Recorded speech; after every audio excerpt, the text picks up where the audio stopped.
আসসালামু আলাইকুম। এবিসি আন্তর্জাতিক খবরে আপনাকে স্বাগতম। শুরুতেই সংবাদ শিরোনাম, এরপরেই বিস্তারিত। পুরো পৃথিবী জুড়ে বাজছে তৃতীয় বিশ্বযুদ্ধের দামামা, আর এরই মধ্যেই আমাদের হাতে এসে পৌঁছেছে গুরুত্বপূর্ণ আন্তর্জাতিক সংবাদ। শুরুতেই শিরোনাম, ইসরায়েল হিজবুল্লাহ গুলি বিনিময় যুদ্ধবিরতি লঙ্ঘনের অভিযোগ। পরেই জানাবো সিরিয়া সংকট নিয়ে 5 আরব দেশসহ ইরান, তুরস্ক, রাশিয়ার বিবৃতি। এদিকে প্রেসিডেন্ট আসাদ দামেস্কেই আছেন, সাংবিধানিক দায়িত্ব পালন করছেন, সিরিয়ার প্রেসিডেন্টের দপ্তরের বিবৃতি।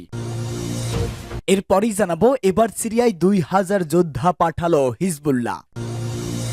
সর্বশেষ জানাবো গাজায় ইসরায়েলি নৃশংস হামলায় আরও 48 জনের প্রাণহানি। এতক্ষণ শুনছিলেন সংবাদ শিরোনাম, এবারে বিস্তারিত।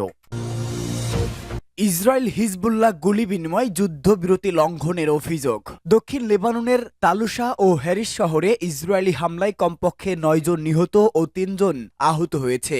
ইসরায়েলের সেনাবাহিনী জানায় তারা লেবাননের বিভিন্ন স্থানে হিজবুল্লাহ লক্ষ্যবস্তুতে আঘাত এনেছে। একই দিন লেবাননের কর্তৃপক্ষ জানিয়েছে দক্ষিণ লেবাননের অন্যান্য অঞ্চলে ইসরায়েলি হামলায় আরও 2 জন নিহত হয়েছে। ইসরায়েলের সর্বশেষ হামলার পরপরই হিজবুল্লাহ ইসরায়েলকে যুদ্ধবিরতি লঙ্ঘনের অভিযোগ করে শেবা ফার্মস এলাকায় ইসরায়েলি সেনা অবস্থানের উপর ক্ষেপণাস্ত্র নিক্ষেপ করে তারা। ইরান সমর্থিত গোষ্ঠীটি এই হামলাকে প্রতিরক্ষামূলক সতর্কতা হিসেবে উল্লেখ করেছে। ব্রিটিশ বার্তা সংস্থা রয়টার্স এই খবর জানিয়েছে, নিহতের মধ্যে একজন সরকারি নিরাপত্তা সদস্য রয়েছে যিনি দায়িত্ব পালনকালে প্রাণ হারান। বৈরুতের বাসিন্দারা জানিয়েছেন গতকাল সন্ধ্যার পরপরই তারা নিম্ন উচ্চতায় উড়তে থাকা ড্রোনের শব্দ শুনতে পায়। এই গোলাগুলির ফলে যুক্তরাষ্ট্রের মধ্যস্থতায় হওয়া যুদ্ধবিরতি চুক্তি অত্যন্ত নাজুক অবস্থায় চলে গেছে, যা কার্যকর হওয়ার 1 সপ্তাহ পার হয়নি। চুক্তি অনুযায়ী ইসরায়েলের উপর আক্রমণ চালাবে না। ইসরায়েলি সেনাবাহিনী জানায় হিজবুল্লাহ ক্ষেপণাস্ত্র হামলায় তাদের কোনো ক্ষয়ক্ষতি হয়নি, তবে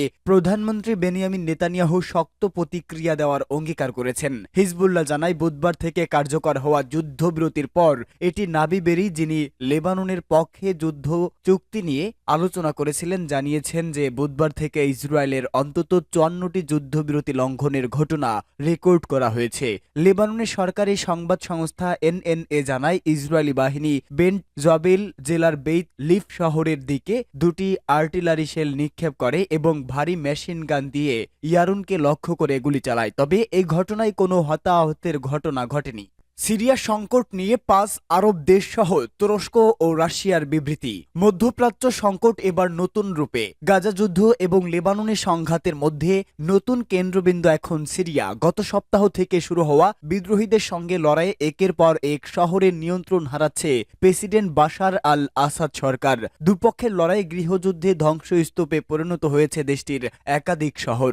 এমন আবহে ইরান, তুরস্ক এবং রাশিয়া সহ 5টি আরব দেশ একটি যৌথ বিবৃতিতে বলেছে সিরিয়ায় সামরিক অভিযান বন্ধ এবং বেসামরিক নাগরিকদের সুরক্ষার জন্য একটি রাজনৈতিক সমাধান প্রয়োজন। কাতার অনুষ্ঠিত 22তম দোহা ফোরাম শেষে তুরস্ক, রাশিয়া, ইরান, ইরাক, মিশর, জর্ডান, সৌদি আরব এবং কাতার একটি রাজনৈতিক সমাধানের আহ্বান জানিয়ে এই যৌথ বিবৃতি জারি করে। দেশগুলো পররাষ্ট্রমন্ত্রীদের স্বাক্ষরিত প্রকাশিত যৌথ বিবৃতিতে বলা হয়েছে, সিরিয়া সংকট আঞ্চলিক ও আন্তর্জাতিক নিরাপত্তার জন্য হুমকি হয়ে দাঁড়িয়েছে। দোহা ফর্মের বৈঠকে তুর্কি পররাষ্ট্রমন্ত্রী হাকান ফিদান, ইরানের পররাষ্ট্রমন্ত্রী আব্বাস আরাকচি এবং রাশিয়ার পররাষ্ট্রমন্ত্রী সের্গেই ল্যাভরভ সিরিয়ার রাজনৈতিক প্রতিক্রিয়া পুনরায় শুরু করার গুরুত্বের উপর জোর দিয়েছেন। তুরস্কের পররাষ্ট্র মন্ত্রণালয়ের সূত্রে আনাদুল এজেন্সি এটি নিশ্চিত করেছে।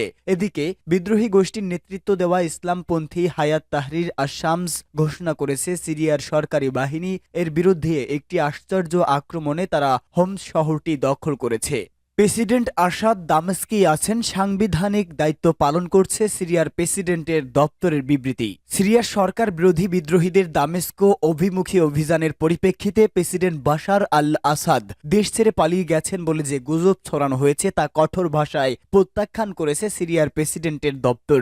প্রেসিডেন্ট বাশারের কার্যালয়ে এক বিবৃতিতে বলা হয়, কিছু বিদেশি গণমাধ্যমে গুজব ও ভুয়া খবর ছড়ানো হচ্ছে। দাবি করা হচ্ছে প্রেসিডেন্ট দামেস্কো ছেড়েছেন বা দ্রুত অন্য কোনো দেশে চলে গেছেন, কিন্তু তা সত্য নয়। প্রেসিডেন্ট জাতীয় ও সাংবিধানিক কাজে ব্যস্ত রয়েছেন এবং রাজধানী দামেস্কে আছেন। বিবৃতিতে বলা হয়, সুনির্দিষ্ট কিছু বিদেশি গণমাধ্যমের এই অপপ্রচার নতুন কোনো বিষয় নয়। 2011 সালে বিদেশি মদতপুষ্ট সন্ত্রাসবাদ চাপিয়ে দেওয়ার সময় থেকেই তারা সিরিয়ার সরকার ও জনগণকে হতাশ করার জন্য এ ধরনের প্রচারণা চালিয়ে আসছে। এদিকে সিরিয়ার প্রতিরক্ষা মন্ত্রণালয় এই খবরের সত্যতা প্রত্যাখ্যান করেছে যে রাজধানী দামেস্কের আশেপাশের গ্রাম অঞ্চল থেকে সরকারি বাহিনী প্রত্যাহার করা হয়েছে। রাজধানীবাসীর মধ্যে আতঙ্ক ছড়ানোর উদ্দেশ্যে এ ধরনের অপতথ্য ছড়ানো হচ্ছে বলে মন্ত্রণালয় দাবি করেছে। সিরিয়ার সেনাবাহিনী দামেস্কের আশেপাশে নিজেদের অবস্থানে সম্পূর্ণ অটল রয়েছে এবং তারা যে কোনো ধরনের সন্ত্রাসী আগ্রাসন প্রতিহত করতে প্রস্তুত বলে প্রতিরক্ষা মন্ত্রণালয়। সিরিয়ার প্রতিরক্ষা মন্ত্রণালয় আলাদা এক ঘোষণায় দাবি করেছে, দেশটির উত্তরাঞ্চলীয় হামা ও হোমস শহরে সন্ত্রাসীদের অবস্থান ও সরবরাহ লাইনের উপর কামানের গোলাবর্ষণ ও রকেট হামলা চালিয়ে সেনাবাহিনীর সন্ত্রাসীদের শিক্ষা দিয়েছে। এর ফলে বিদেশি মদতপুষ্ট সরকার বিরোধী বাহিনী ব্যাপক ক্ষয়ক্ষতির সম্মুখীন হয়েছে। সিরিয়ায় 2000 যোদ্ধা পাঠালো হিজবুল্লাহ। সিরিয়ায় 2000 যোদ্ধা পাঠিয়েছে লেবাননের সশস্ত্র গোষ্ঠী হিজবুল্লাহ। নাম প্রকাশে অনিচ্ছুক গোষ্ঠীটির ঘনিষ্ঠ একটি সূত্র এই তথ্য জানিয়েছে।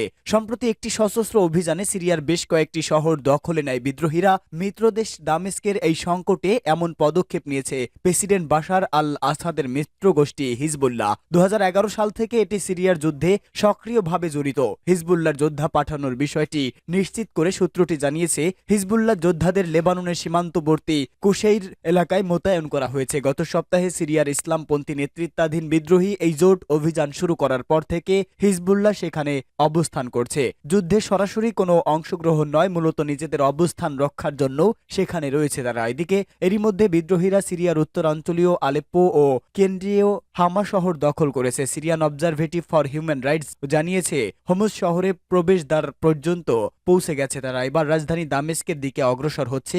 গত 27 নভেম্বর থেকেই অভিযান শুরু করেছে বিদ্রোহীরা।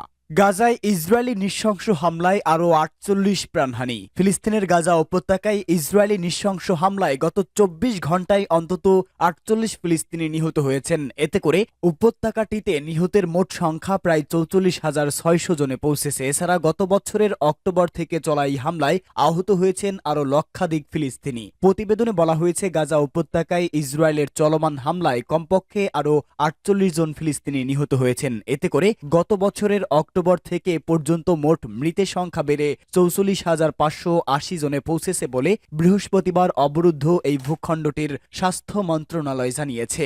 মন্ত্রণালয় এক বিবৃতিতে জানিয়েছে, নিরলস এই হামলায় আরও অন্তত 1,05,739 জন ব্যক্তিও আহত হয়েছেন। মন্ত্রণালয় বলেছে, গত 24 ঘন্টায় ইসরায়েলি বাহিনীর অব্যাহত হামলায় 48 জন নিহত এবং আরও 201 জন আহত হয়েছেন। অনেক মানুষ এখনও ধ্বংসস্তূপের নিচে এবং রাস্তায় আটকে পড়ে আছেন, কারণ উদ্ধারকারীরা তাদের কাছে পৌঁছাতে পারছে না। ফিলিস্তিনি স্বাস্থ্য কর্তৃপক্ষ মনে করছে, গাজা উপত্যকা জুড়ে ধ্বংস হওয়া বাড়ির ধ্বংসস্তূপের নিচে এখনও 10,000-এর বেশি মানুষ নিখোঁজ রয়েছে। মূলত গাজায় অবিলম্বে যুদ্ধবিরতির দাবি জানিয়ে জাতিসংঘের নিরাপত্তা পরিষদের প্রস্তাব সত্ত্বেও ইসরায়েল অবরুদ্ধ এই ভূখণ্ডে তার নৃশংস আক্রমণ অব্যাহত রেখেছে। উল্লেখ, গত 7 অক্টোবর হামাসের নজিরবিহীন আন্তঃসীমান্ত হামলার পর থেকে ইসরায়েল গাজা উপত্যকায় অবিরাম বিমান ও স্থল হামলা চালিয়ে যাচ্ছে। ইসরায়েলি এই হামলায় হাসপাতাল, স্কুল, শরণার্থী শিবির, মসজিদ, গির্জা সহ হাজার হাজার ভবন ক্ষতিগ্রস্ত বা ধ্বংস হয়ে গেছে।